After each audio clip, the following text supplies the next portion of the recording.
Hello, j'espère que vous allez bien, c'est Nuit Lectrice, on se retrouve pour une nouvelle vidéo. Cette fois, ce sera encore un book haul, ça peut vous sembler très rapproché entre les book hauls, mais en fait, le book haul précédent a été filmé en plein mois de février, ça va bientôt faire 3 mois puisque c'était juste avant mon opération. Donc en fait, ça va, c'est pas trop rapproché, c'est juste que en fonction de quand je les sors, vous aurez peut-être cette impression. Mais là, on a quand même beaucoup de livres, mais en 3 mois, ça va. Je risque par contre de faire quelques coupures durant cette vidéo parce que je suis totalement prise par mes allergies. Je sais pas si ça s'entend, j'ai un peu le nez pris, j'ai tendance à beaucoup tousser. J'ai un châtaignier en fleurs juste en face de ma chambre, de ma fenêtre de chambre, donc ceci explique cela. En préambule, je tiens à remercier très grandement mon meilleur ami qui est l'instigateur de beaucoup de ces livres parce que c'est lui qui me les a offerts tout simplement. Donc ouais, la majorité peut-être pas, mais une grande partie c'est grâce à lui, c'est lui qui me les a offerts, donc je le remercie grandement, il se reconnaîtra. Commençons sans plus tarder avec le premier livre qui est un manga qui s'appelle Vampire Knight de Matsuri Ino aux éditions Panini Manga. Il s'agit donc d'un manga où ici on va retrouver 2 tomes au lieu de juste un seul, c'est les éditions doubles. C'est le tome 1 et le tome 2 il me semble. Et c'est l'histoire de Yuki Kuran qui a perdu sa famille, elle a aucun souvenir de quand elle était enfant. Son premier souvenir c'est un vampire qui l'attaque et un autre qui la sauve. Cet autre vampire va l'amener chez le directeur d'une académie qui va l'adopter tout simplement. Et elle va devenir, en grandissant, beaucoup plus tard, à l'adolescence, gardienne, je crois que c'est un lycée, où en gros on a la day class qui est la classe des êtres humains, donc de jour, et la night class avec des vampires la nuit, dont il faut absolument protéger les élèves humains. J'ai commencé à le lire, comme vous l'aurez vu dans la vidéo bilan du Romantasy Challenge, mais je ne l'ai pas encore continué parce que j'ai pas beaucoup le temps de le lire en ce moment. Et j'ai déjà d'autres lectures en cours, donc promis je vais le lire, mais voilà. Donc merci beaucoup à mon meilleur ami notamment pour celui-ci parce que ça fait très longtemps que je voulais les premiers tomes parce que j'ai adoré l'anime qui diverge un petit peu du manga mais pas dans les premiers tomes. Donc vous pouvez aussi regarder l'anime qui est incroyable, j'ai adoré. Le livre suivant est le tome 1 de Miel et de cendres de Kelly Sinclair et Shannon Mayer aux éditions Bookmark dans la collection Lost Kingdom qui est une collection de romantasy. J'ai très hâte de le découvrir et j'adore parce que juste derrière on a les hashtags avec écrit romance, quête et magie et là ici on a écrit fantasy, romance, fantasy, MF, donc ça donne des indications très précises sur le livre. Le résumé est plutôt long donc je vais faire de mon mieux. On suit une orpheline mi-humaine, mi-faée qui a appris à craindre toute sa vie l'autre monde, sauf qu'un jour il disparaît, elle sait pourquoi, mais elle va devoir faire vite parce que son peuple, les faées, deviennent fous de ne plus du tout avoir accès à ce monde. Et donc elle va partir dans une quête pourchassée par l'homme qu'elle aimait autrefois, qui ne lui a jamais rendu son amour. Comme en ce moment je suis à fond dans les fae, ça m'a donné très envie de le découvrir. C'est un petit peu la mode de ce peuple, mais j'étais vraiment très surprise de voir un bookmark en librairie. C'était la première fois que j'en voyais un. Et c'est vraiment trop bien les indications qu'on a juste derrière sur l'histoire. On devrait avoir ça sur tous les livres pour moi parce que quand je m'intéresse à un livre, très souvent je vais sur Booknode. On nous met des hashtags sur les livres et c'est super intéressant parce que du coup moi je sais qu'en 3-4 hashtags ça va me plaire ou pas. S'il y a des trucs qui m'intéressent pas, bah je le prends pas. Souvent en fait j'aime bien qu'il y ait le petit hashtag romance parce que ça me rajoute de la douceur, même si c'est pas forcément concentré à 100% sur de la romance, ça me rajoute un peu de douceur à l'histoire, donc je préfère. J'ai assez hâte de le découvrir, je ne l'ai pas encore lu, et c'est encore une fois un cadeau de mon meilleur ami, mais je ne vais pas le préciser à chaque fois parce que sinon ça va faire beaucoup. Nous avons ensuite Kalea de Sophie Tremblay. C'est un premier tome également en auto-édition que j'ai reçu de la part de l'autrice grâce à un concours. Il s'agit donc de l'histoire de Kalea qui vit dans un monde patriarcal bien pire que le nôtre. Comme elle est très grande, personne ne l'apprécie vraiment parce qu'elle dépasse en taille tous les hommes. Et on se moque totalement d'elle, elle est mise de côté même par sa propre famille. Mais un jour, sa meilleure amie est assassinée devant ses yeux et elle va devoir s'enfuir en se faisant passer elle-même pour un guerrier et forcément un homme. Donc pareil, je l'ai pas encore lu mais franchement, il est super beau. Voilà, j'adore. Vraiment, j'adore cette couverture, elle est très jolie, c'est un beau bleu. J'ai très hâte de le découvrir. Les livres suivants, je vous les présente tous ensemble puisqu'il s'agit de la trilogie Un sort si noir et éternel de Brigitte Kemmerer aux éditions Rajo, que j'ai eu la chance de recevoir de la part de la maison d'édition suite à un concours organisé par... J'ai un trou de mémoire sur son pseudo, donc je vais vous mettre le pseudo Bookstagram sur l'écran parce que là j'arrive pas à me rappeler. Je crois qu'elle s'appelle Yusra, mais j'ai plus son pseudo en tête.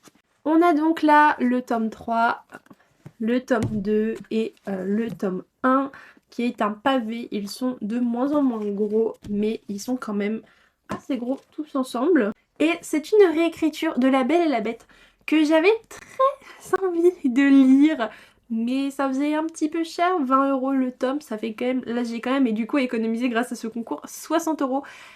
Et quand on n'a pas d'argent parce qu'on est étudiante, c'est vachement bien.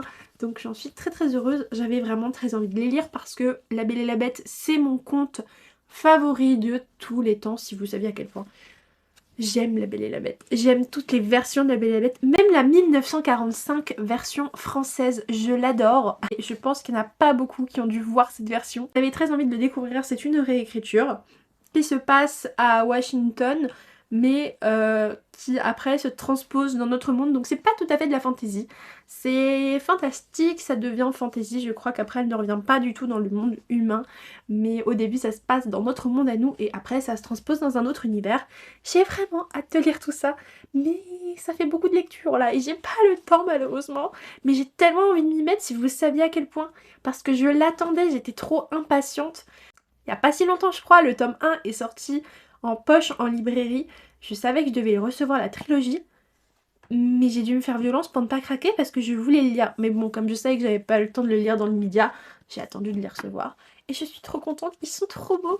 Parce que regardez-moi ça. Je suis désolée, mais ce titre, c'est incroyable. La couleur et tout, enfin... Oh là là là là, ce côté holographique, je trouve ça sublime.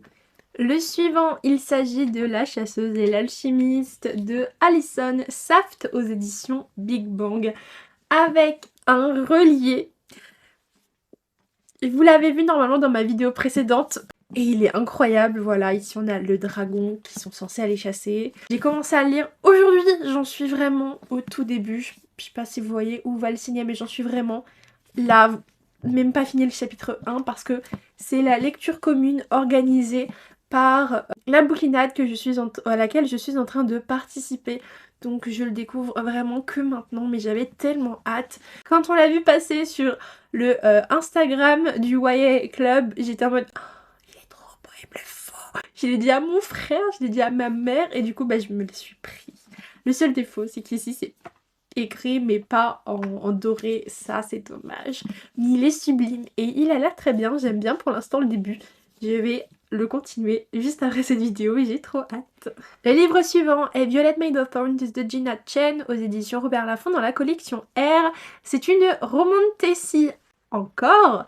Je sais, je ne lis que ça ou n'achète que ça en ce moment, mais je suis vraiment dans ma vibe romantasy, j'adore ça, donc let's go, allons-y gaiement. Il y a tellement de livres qui sortent en plus en ce moment en romantasy que c'est même difficile de pas craquer pour tous.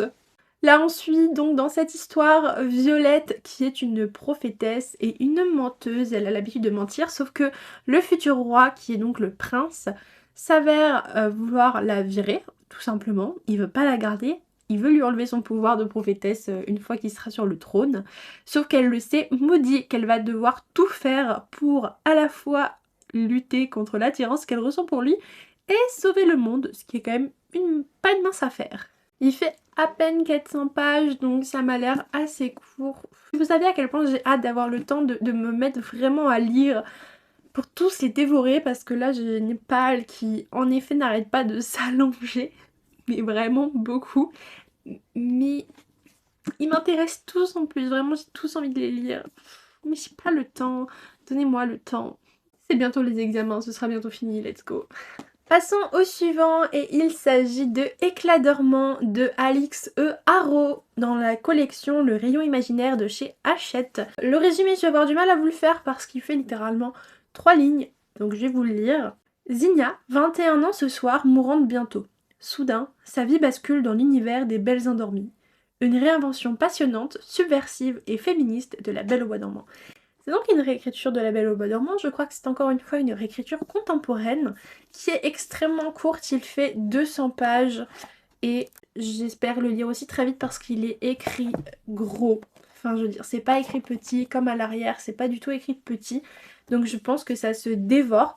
J'ai hâte de m'y mettre encore une fois. J'ai l'impression que c'est beaucoup la mode des réécritures de contes ou de mythologie, mais dans notre univers, parce qu'on a ça, on a Hadès et Perséphone, Scarlett Sinclair, donc on a plein en ce moment de réécritures de ce genre qui se passent dans notre monde.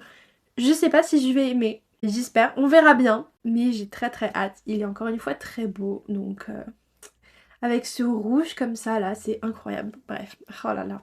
Celui-ci, vous avez dû beaucoup le voir passer puisqu'il s'agit de Twin Crowns de Catherine Doyle et Catherine Weber et qu'il y a eu un bal en l'honneur de la sortie de ce premier tome qui est encore une fois une romantécie, sinon ce n'est pas drôle. Et c'est un livre aux éditions Bayard qui est doré de partout, on adore. C'est l'histoire de deux sœurs jumelles qui s'appellent Rose et Vren, je sais pas comment ça se prononce, qui ont été séparées à la naissance. L'une a été élevée par des sorcières, l'autre a été élevée comme héritière du trône, sauf que elles vont échanger leur place un peu parce que Rose n'a pas trop eu le choix et Vren va devoir la remplacer et prendre sa place pour je ne sais pas trop quoi, mais je crois que les sorcières ont été un peu virées et mises de côté et que l'objectif c'est de leur redonner des droits. Donc j'ai hâte de lire ça, c'est un peu plus gros déjà. Ouais, on est quasiment à 500 pages, donc bon, pas non plus beaucoup plus gros, mais j'en ai entendu que du bien, donc pourquoi pas, on verra, j'ai trop hâte. Je sais vraiment pas par lequel commencer. C'est pas grave, j'ai une idée de concept en mode vlog qui peut peut-être vous intéresser pour que je puisse aussi ne pas avoir à choisir moi-même ce que je dois lire. Vous verrez bien, je vous tease un petit peu. Celui-ci, je l'ai reçu à Pâques. Il s'agit de Demon in the Wood de Leigh Bardugo parce que c'est un graphic novel sur nul autre que le Darkling Alexander quand il était jeune. Je suis une grosse fan d'Alexander. J'étais tellement triste dans le tome 3. J'ai pleuré toutes les larmes de mon corps. Et là, du coup, on en apprend un peu plus sur sa jeunesse. C'est aux éditions Milan et je l'ai reçu à Pâques parce que j'ai dit à ma mère, moins de chocolat, plus de livres, je veux bien. Et du coup, elle m'a offert celui-ci et j'étais tellement... Enfin, j'ai tellement hâte, vous n'imaginez pas, il a l'air incroyable. Les dessins, c'est pas forcément ce que je préférais, ils sont pas... Enfin, c'est pas forcément le style graphique que je préfère, mais j'ai très envie, j'espère que c'était pas une page pour vous spoiler, normalement ça devrait aller. Mais j'ai très envie d'en apprendre beaucoup plus sur ce personnage que j'adore. Et d'ailleurs, si vous saviez pas, ce que je l'ai pas dit, ça fait partie de l'univers du Grishaverse, donc de Shadow and Bone, qui est sorti en série, mélangé avec Six of Crows pour la série, hein, c'est un mélange des deux, et de King of Scars, que j'ai pas encore lu, mais je l'ai, mais j'ai pas lu le tome 2 de Six of Crows, donc... Avant de lire Kings of Scars, il faut que je lise le tome 2 de Six of Crows. Enfin bref, voilà, ça fait partie du Grishaverse de Leigh Bardugo.